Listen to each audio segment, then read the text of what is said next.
Jaksu küla poisid 1930. Jaksu Moonaküla.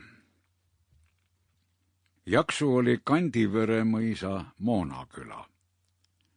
Ta asetses mõisa rohuaia ja pargi taga, seal, kus lõppesid põllud ja algasid niidud ning sood. Külasse viis 2 teed. Üks keeras ära suurelt teelt Vergu puhmastiku kohalt, seda mööda sõitsid igal jüripäeval uued elanikud Jaksule ja sama teed mööda nad jälle lahkusid, kui mindi otsima mujalt paremat elu ja uut õnne.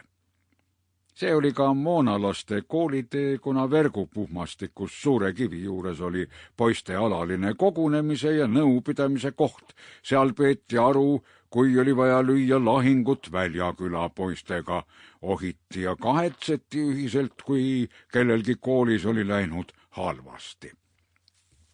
Sinnasamasse pisut maad metsa poole Rohemetsa Eedi pani kord üles jänesepaelad ja püüdiski kinni ühe jänese, kuid see asi tõi Rohemetsa omadele palju pahandust.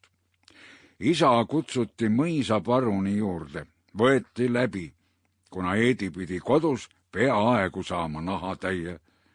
Seda teed mööda sõitsid parunile võõrad Kuljusti Helinel ja sama tee viis isad linna Viinavoori ja mujalegi, kui oli vaja kaugemale sõita.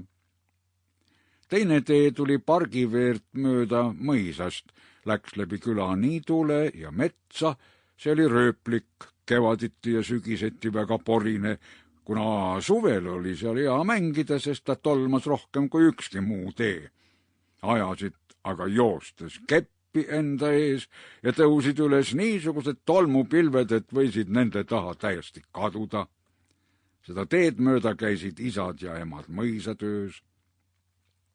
Parginurgast viis veel jalgrada kruusatatud ja hästi korras hoitud pargiteele, mida mööda pääses talli ette.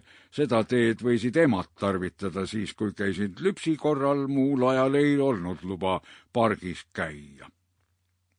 Üldse oli park imelik ja salapärane. Ta oli täis looklevaid kruusatatud jalgteid, mis algasid mõisa suurtrepi eest, looklesid põõsaste vahel siia-sinna, kord ühinesid, kord hargnesid jälle. Iga jämedama puu all oli ikka istepink, ühes kohas oli vana veskikivi lauaks pingi ees. Jõgi oli pargis lastud mitte. Sample complete. Ready to continue?